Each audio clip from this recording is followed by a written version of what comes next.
O marco regulatório do setor elétrico nacional, ele foi desenvolvido lá no final da década de 90, concebido numa época onde o Brasil era um país predominantemente hidroelétrico. As hidrelétricas eram responsáveis por mais de 90% do suprimento de energia elétrica no país. Embora esse marco ele tenha sofrido uma revisão no ano de 2004, mas esse marco hoje ele se mostra desatualizado frente a todo o desenvolvimento tecnológico que o setor elétrico de todo o mundo, de todos os países, vem enfrentando no sentido positivo da palavra. Desenvolvimento tecnológico esse que é puxado basicamente pelas renováveis e pela possibilidade do consumidor cada vez mais ser um ator relevante na indústria de eletricidade, seja produzindo sua própria energia, seja armazenando a sua energia, seja exportando, quer dizer, vendendo, comercializando de alguma forma um excedente de produção em relação ao seu consumo para o sistema. Para não deixar de comentar que o consumidor também pode fornecer flexibilidades ao sistema, ou seja, desligar seu consumo de energia elétrica, reduzir o seu consumo de energia elétrica, respondendo a um sinal de preço ou uma instrução de operação. Essa inovação tecnológica, por sua vez, ela vai permitir que o consumidor, ao ser um agente de mercado, ele comece a querer exercer o direito de escolha do seu provedor de eletricidade, a portabilidade de energia, que hoje já nós temos na indústria do telefone celular, esse conceito chega no setor elétrico também. E o marco regulatório atual do setor que nós temos, que foi desenvolvido já há mais de 2 décadas, ele mostra-se obsoleto para preparar o ambiente negocial para que essas interações ocorram dentro de segurança comercial, garantindo a segurança física e, principalmente, a sustentabilidade financeira das empresas e dos investimentos que o Brasil vai precisar fazer para atender os volumes crescentes de consumo de energia elétrica.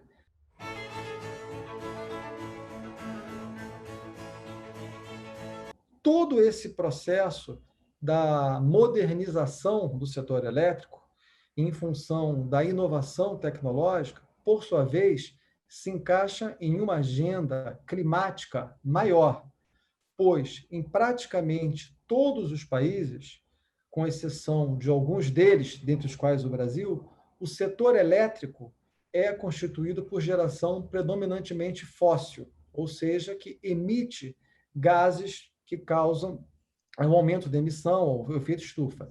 E esse setor elétrico, ele tem na sua descarbonização um vetor principal para conseguir reduzir as emissões de determinados países. Isso é assim no caso norte-americano, é assim no caso da China, é assim no caso do México, e eu poderia dar inúmeros exemplos.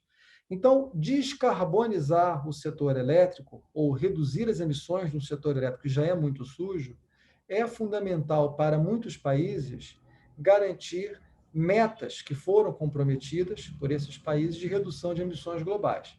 Além disso, um setor elétrico mais limpinho, ele permite que essa eletricidade limpinha seja utilizada como vetor de descarbonização de outros setores, como o setor de transportes.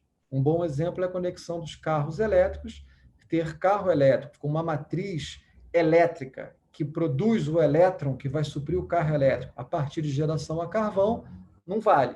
Mas ter essa equação com geração limpa fica super legal. Então, a equação que o mundo quer resolver hoje é a busca pela descarbonização do setor elétrico para que a descarbonização ou a constituição de uma matriz energética e, portanto, econômica de baixo carbono seja buscada. O Brasil, ele sai muito na frente no grid de largada dessa competição, pois o nosso mix, a diversidade de fontes que o setor elétrico tem hoje, ela está no mesmo patamar de renovabilidade que muitos países querem chegar em décadas. Então, o Brasil está muito bem no grid de largada. E nós temos isso graças à nossa renovável chefe, que é a hidrelétrica, e que vem atuando como grande alavancador de outras renováveis, como a eólica, como a solar, a cogeração à biomassa a partir do bagaço da cana-de-açúcar, há vários outros exemplos, e a geração distribuída, que é, sobretudo, hoje a geração solar, aquela que pode ser instalada nas nossas residências, mas que futuramente nós teremos também as baterias, nós teremos os carros elétricos e teremos outros dispositivos que podem até vir a permitir o consumidor a se desconectar da rede de distribuição, se assim ele quiser, ao ele montar o seu próprio conjunto gerador, e se isso for econômico para ele.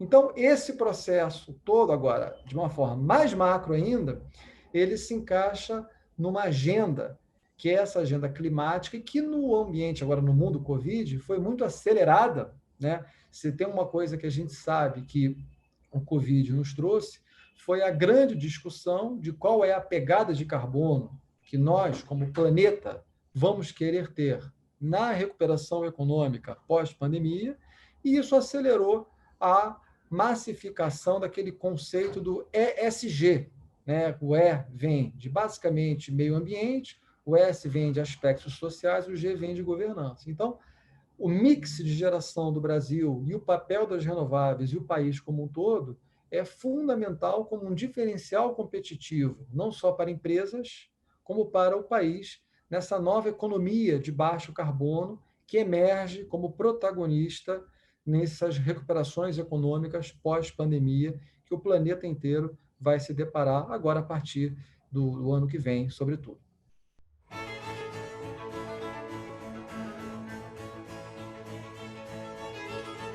Hoje, no Brasil, o direito à portabilidade já é concedido a um conjunto de consumidores ainda mais restrito do que o universo potencial. Basicamente, os grandes consumidores e alguns consumidores comerciais têm esse direito de fazer a portabilidade. Em termos de implementação, a portabilidade ela não tem um custo de transação, ou pelo menos não deveria ter, muito elevado. Ela é um processo de você migrar de um fornecedor para o outro, existe um trâmite administrativo, mas existem regras para isso. Uma vez que você migra, você não necessariamente pode voltar para a distribuidora em menos determinado número de anos, e assim vai. Esse direito ele vai chegar no consumidor residencial, mesmo que a regulação não queira, pois a tecnologia vai permitir que esse consumidor residencial, se assim ele desejar, ele possa se desconectar na rede instalando um painel solar e uma bateria. E ele não vai perguntar para ninguém se ele pode fazer isso. Então, o que é o tchan da regulamentação é permitir que o direito de livre escolha do fornecedor seja dado a todos os consumidores, né, independente do tamanho dele, da faixa etária, de renda e tudo mais. E quando isso for possível, o consumidor vai ter um menu de opções, igual a gente tem nos planos celulares, de migração para outros fornecedores. Então, teremos o consumidor que vai querer migrar porque a energia é simplesmente mais barata, aquele consumidor que vai exigir uma energia, além de ser a mais barata, como a mais verde, a mais renovável, aquele consumidor que vai estar mais preocupado com um status, uma marca, e vai exigir alguma outra coisa em compensação, ou aquele consumidor que vai querer um produto mais relacionado à característica do processo produtivo dele ou do segmento que ele toca. Mas a migração, ela é um direito, e por ser um direito, não significa que todo consumidor irá migrar.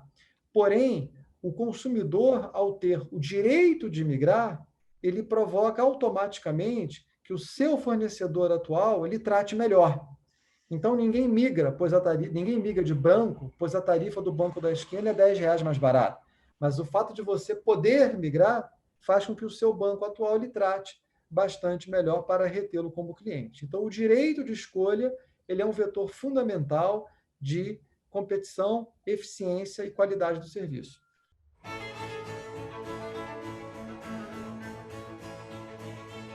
O Brasil ele não permite que os consumidores que possuem a geração distribuída, né, sobretudo a geração solar fotovoltaica, eles vendam seus excedentes de produção. Hoje, o que a regulamentação permite é que esse consumidor exporte o seu excedente, esse excedente vira um crédito armazenado no sistema e ele possa utilizá-lo durante um conjunto de meses. Não existe ainda no Brasil a possibilidade da venda financeira, da monetização financeira de um excedente de produção.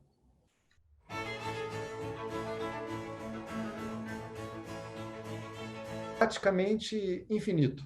O Brasil é um país que tem talvez o desafio, né, ou o problema que todo país gostaria de ter. Nós temos muitos recursos renováveis, ainda temos muitas hidrelétricas, temos eólicas, temos as solares, tem a cogeração da biomassa, da cana-de-açúcar, que também é campeã no Brasil, e temos também um conjunto vasto de recursos não mesmo renováveis, como as reservas de gás natural, aí capitaneadas pelo pré-sal.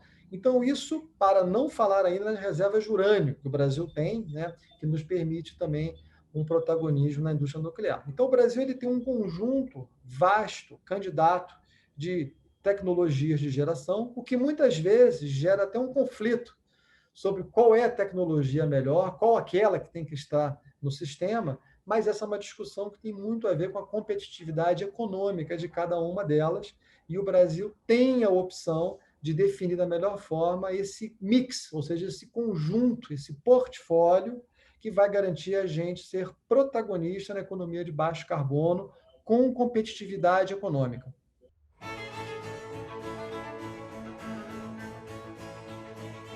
O Brasil, ele hoje até é um exportador de eletricidade em alguns momentos. Ora, o Brasil ele tem uma característica que ele é um país dominantemente hidroelétrico. E, por sua vez, ele é um país que tem maior dependência do regime de chuvas para o seu suprimento. Porém, o planejamento do sistema elétrico brasileiro, ele é desenhado para garantir o suprimento da demanda, mesmo que ocorra a pior chuva já registrada no histórico. Existe um critério de confiabilidade de suprimento que desenha o planejamento no país. No caso do racionamento de 2001, houve condições muito específicas que, nos relatórios que foram então produzidos, né, pela Comissão de Análise do Sistema Hidrotérmico, a conhecida Comissão Kelman, ela trouxe resultados muito factuais de por que o Brasil teve um racionamento naquele momento.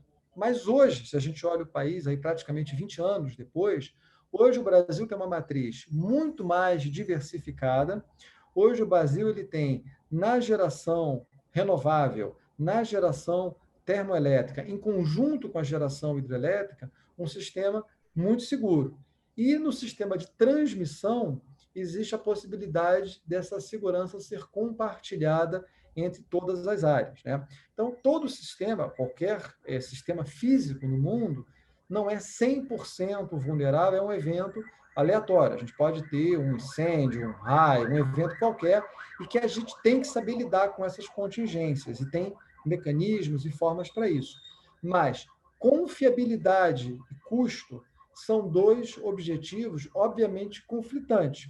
Aquele sistema que é mais confiável de todo o planeta, que tem uma redundância de 2, 3, 4, 5, 6, 7 vezes, ele obviamente vai ser o mais caro, e vice-versa. Então, a arte do planejamento energético brasileiro, em conjunto com a operação, com a formulação de políticas públicas, é encontrar esse equilíbrio entre segurança e custo. Mas hoje, eu diria que o sistema elétrico brasileiro ele é 100% seguro e ele é planejado para isso, utilizando esses dois critérios.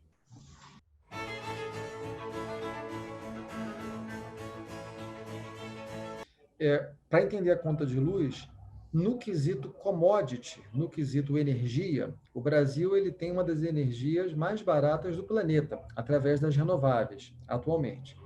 Agora, o Brasil ele é um país que ele tem uma energia barata e uma conta cara, pois da produção até o consumo existem uma série de itens que são adicionados à conta e onde hoje, só para informação de todos, mais ou menos 45% do que se paga na ponta do lápis é formado por impostos, encargos e tributos. Então, existe uma primeira ação, que ela está fora do setor elétrico, que é uma ação tributária. Mas quando a gente traz para o setor elétrico, o que é pago na ponta do consumo, eu acho que ele pode ser reduzido praticamente através da competição entre as fontes de geração numa mesma base e que é o núcleo do que se busca no projeto de reforma do setor elétrico, no projeto de lei do Senado número 232. Nesse processo da competição, o gás natural ele se encaixa como uma fonte candidata, sem dúvida. E ele tem que competir com as outras tecnologias na mesma base. Por quê? Porque o Brasil não pode cometer o risco de comprar uma tecnologia de forma compulsória ou mandatória se ela não for plenamente competitiva. Isso só é amplificar a distorção tarifária, amplificar o problema. E com isso, a gente não pode correr o risco de permitir que o Brasil seja, no limite, o país do gás natural barato, mas da tarifa cara, porque a transformação desse gás no insumo de energia elétrica, no produto de energia elétrica, foi feita de forma cara. Então, o gás tem seu valor? Tem, mas o gás ele precisa demonstrar isso competindo com outras tecnologias na mesma base.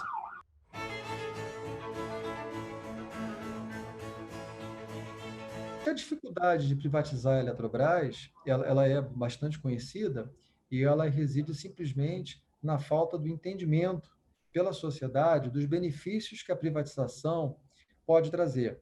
E eu acho que esses benefícios eles são muito concretos.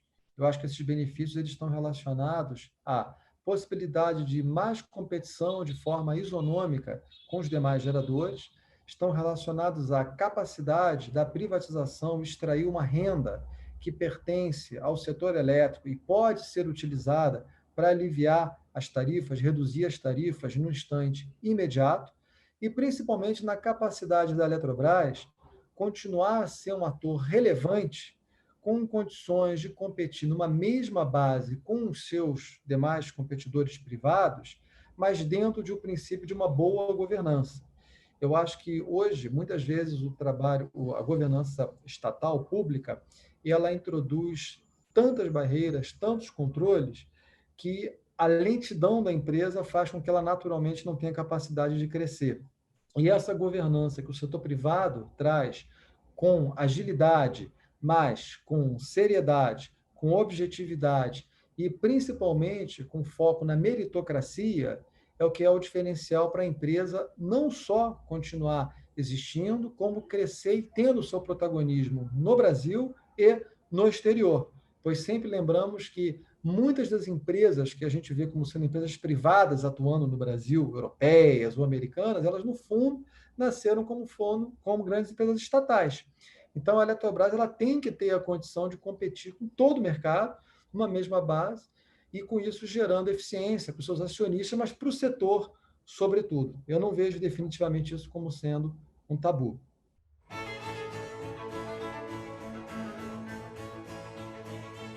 A Covid, na minha opinião, ela teve dois impactos.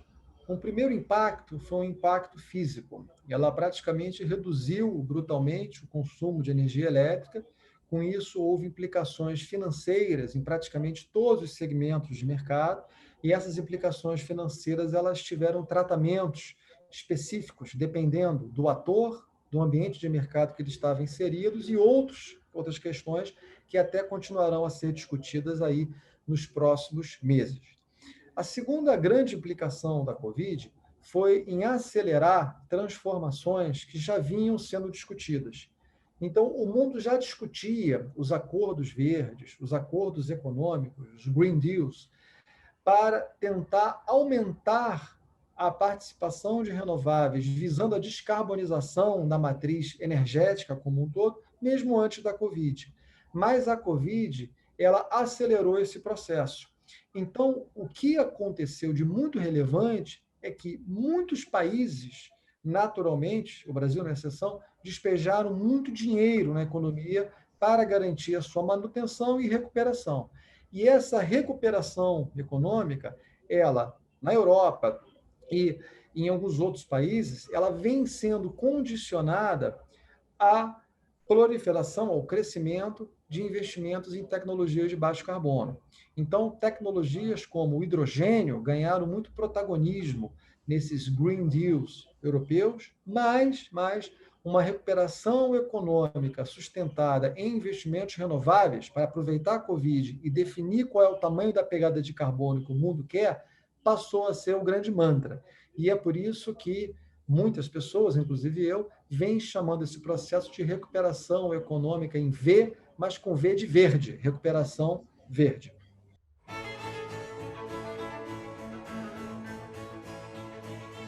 Esse projeto de lei que está hoje no Senado, o PLS 232, ele incorpora, em primeiro lugar, os resultados de uma grande consulta pública feita pelo Ministério de Minas e Energia em 2017, a consulta pública número 33, que escutou toda a sociedade. E esse projeto de lei, ele é o primeiro pilar de uma ponte que o Brasil vai construir para a modernização do seu setor elétrico. Então, ele tem elementos ali fundamentais para organizar a abertura de mercado, organizar esse processo da portabilidade, que é inexorável, dentro de vetores de sinalização econômica, de melhor alocação de riscos e, sobretudo, de mais eficiência global. É um projeto amplo, mas ele é um projeto que não resolve tudo, porque não existe bala de prata. Ele é o primeiro pilar, mas muito importante, porque ele é a base conceitual, foi pensado de forma holística, por isso que é importante que a sua implementação seja feita de forma integrada e não fatiada.